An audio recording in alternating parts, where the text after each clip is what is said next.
Okay, so here we learn the 4 types of equilibrium that I mentioned earlier, right? And the first type was node. Here we have the earlier diagram that we covered as it is, because as I said in the last class that it refers to a node. So what is a node? A node is a kind of equilibrium where all streamlines flow non-cyclically. Okay, so that readily gives us this idea that we are going to have equilibrium where streamlines will flow cyclically, and obviously those will form one of the 4 types of equilibrium. All right, so here, as you can see, all are moving non-cyclically. Now there are 2 options. Number 1 is that this can flow towards E, which makes E a stable node, and this we have here is a stable node. And the other option is flowing away from E, which is an unstable node. And now we will look at the phase diagram where we will have an unstable node. Okay, so here we have another phase diagram which refers to an unstable node.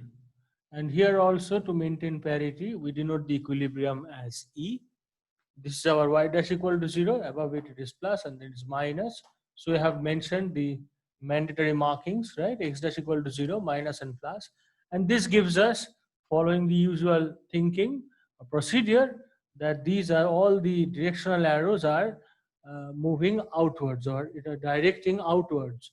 So definitely the lines will go outwards. Now, apart from noting that this is an unstable node because all the lines flow non-cyclically, all the paths flow non-cyclically away from E because of these two, it becomes an unstable node.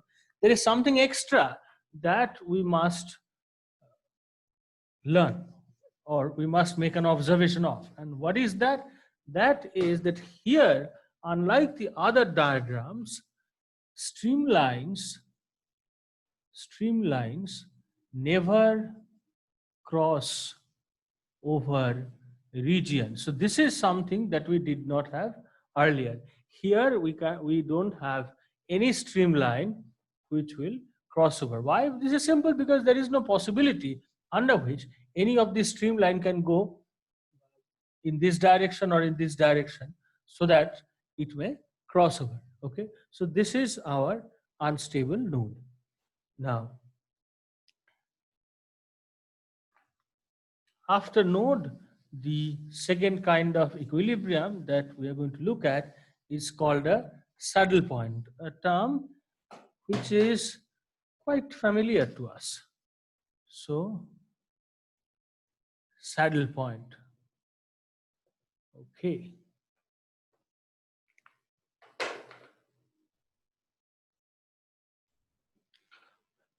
So here we have a diagram of saddle point. Now, saddle point is characterized by the fact that the equilibrium is stable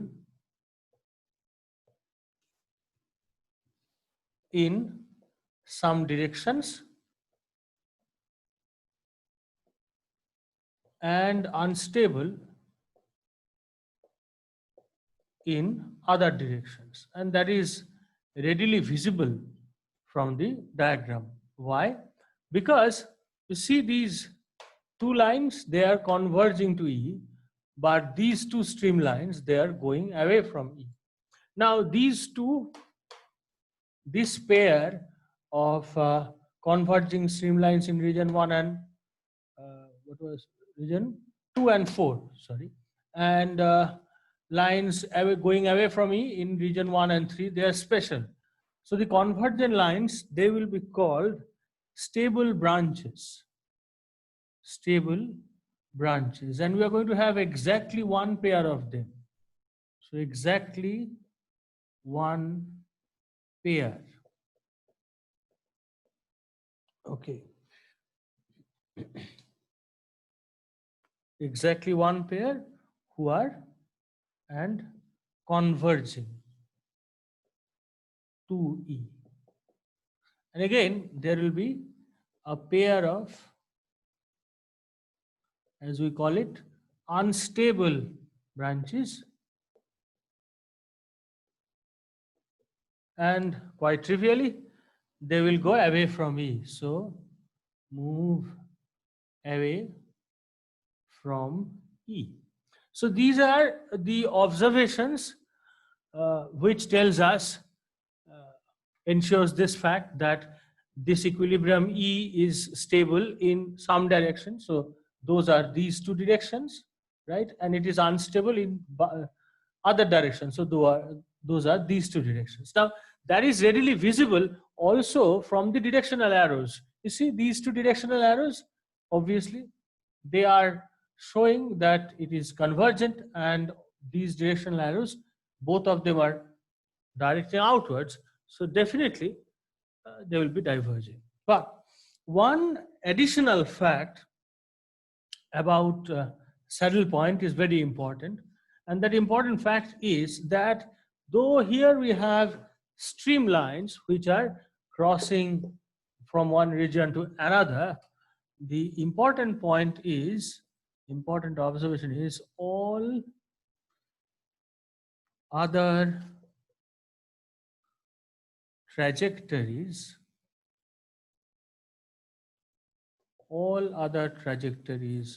move away.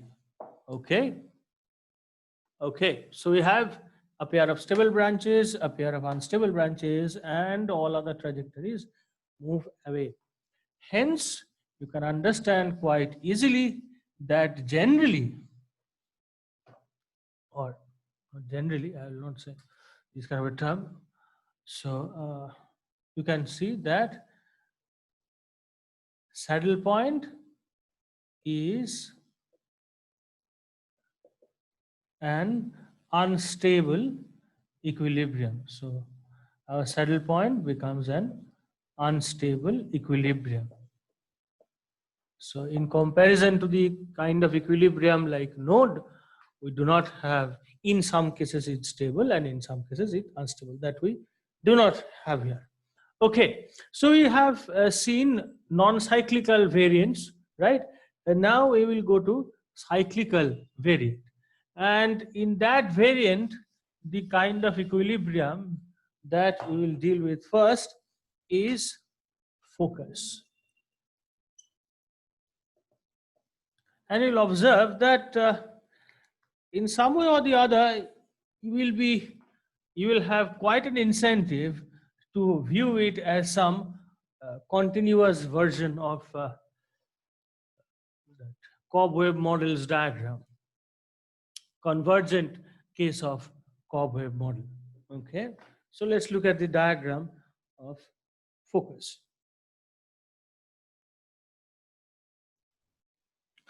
Okay, so here we have a diagram of focus, and moreover, since this trajectory is going towards our E, it is a diagram of a stable focus.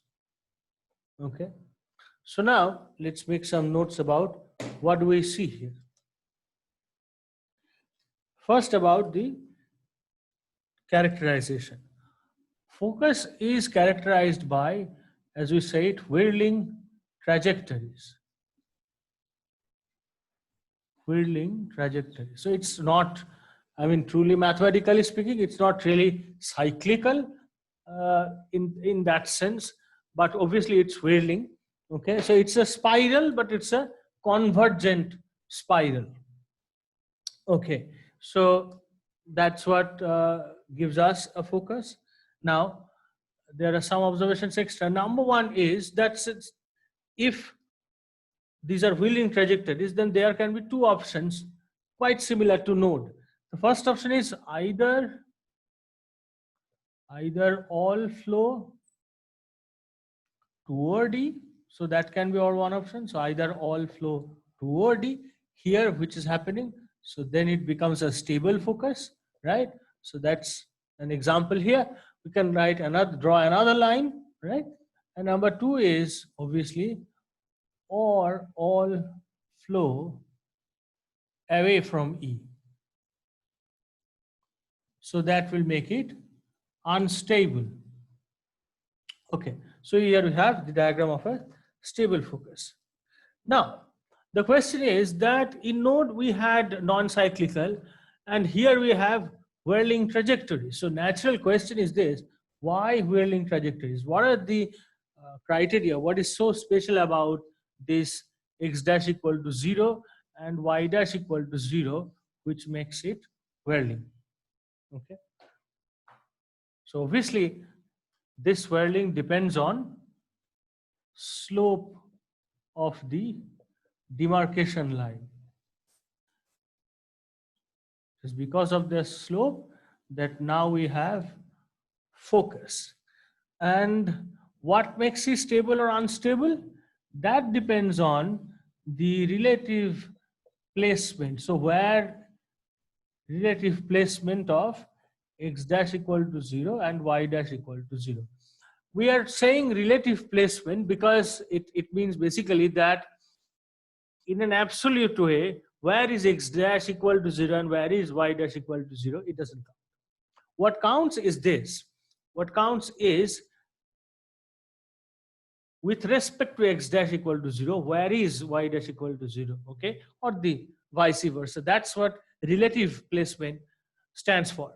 And that decides whether stable or unstable. So this implies whether stable or unstable. Obviously, in our diagram, the relative placement is such that we have a stable focus. Okay.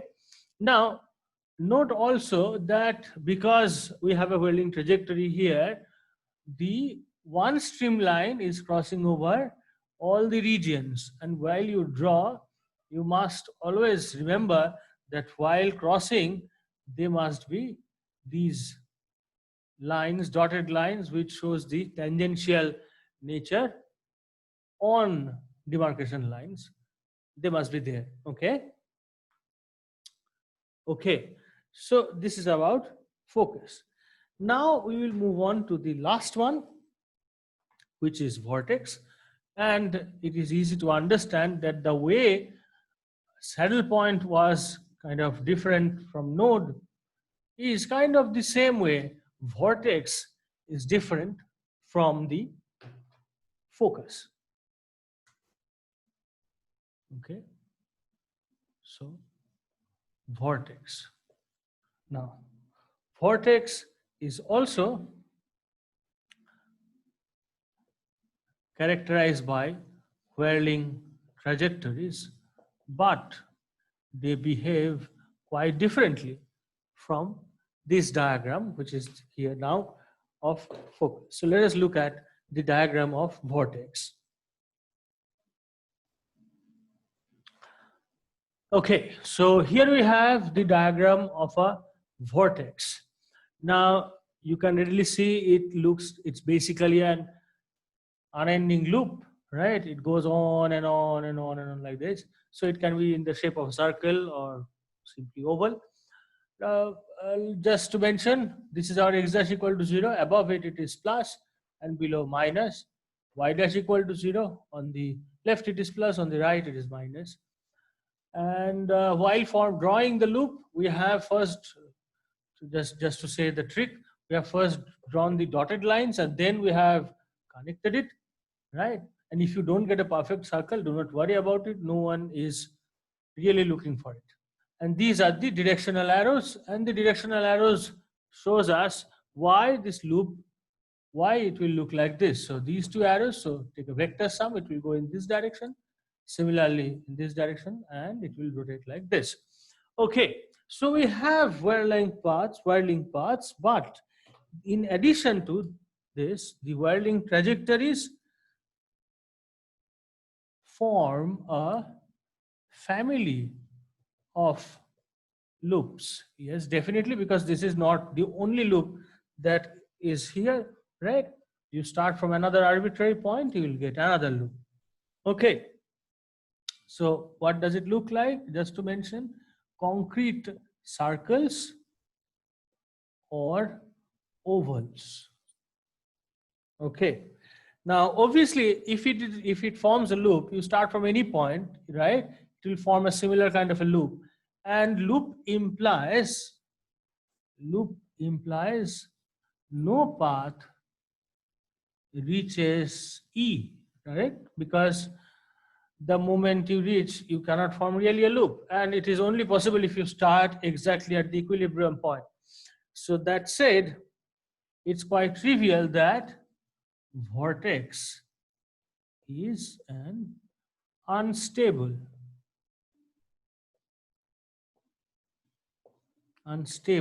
equilibrium, right? Okay, so in the four types of equilibrium that we just discussed, we have several categorization, if we can think of it really. So first we had node and saddle point. In both of them, the trajectories were flowing non-cyclically. But in case of node, we have this variant of stable and unstable. But in case of saddle point, we don't have this variant. And in terms of characterization, we call it unstable. Now come to the second pair, vortex and foci or focus. So in case of focus and vortex, the common point is the trajectories flow cyclically. But in case of vortex, there are again two cases, stable and unstable. So in that case, the cyclical path, kind of cyclical path, right? It's rather whirling, that's a better term. So it can go towards Z or not towards Z. And in vortex, we have the loop here, right? And in that case, we have only one result, and that is unstable. Okay, now just to mention in passing that we consider diagrams in terms of making them with only one equilibrium E, right? And discussing each type of equilibrium in quite a separate manner. So just talk about a bit of extensions or variations that you can always have. We didn't talk about uniqueness, right? We always drawn diagrams in such a manner that the equilibrium point is unique, remains unique. But yes, we can have non-unique or multiple equilibria. Obviously, given sufficient non-linearity. So that means if we have really bad looking, or not really bad looking, that's not the right term, but really if we kind of make some amends or draw the diagram purposively, then we can easily find multiple equilibria. And in the case of multiple equilibria, and here comes the kind of actual point, that in the case of multiple equilibria, like other scenarios in mathematical economics, you can have stable and unstable equilibrium in the same diagram. So in case of multiple equilibria, we can have different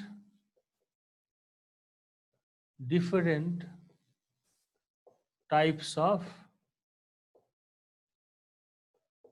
equilibrium together in one place. So though we have taken unique equilibrium and we have discussed node, saddle point, focus and vortex in four separate diagrams, but if we can consider complex or sufficiently nonlinear curves, then we can easily have a diagram where we have multiple equilibria with all the four types of equilibrium appearing together or in combination. But that will be obviously clear given the specific constructions. Okay. So here we end our discussion.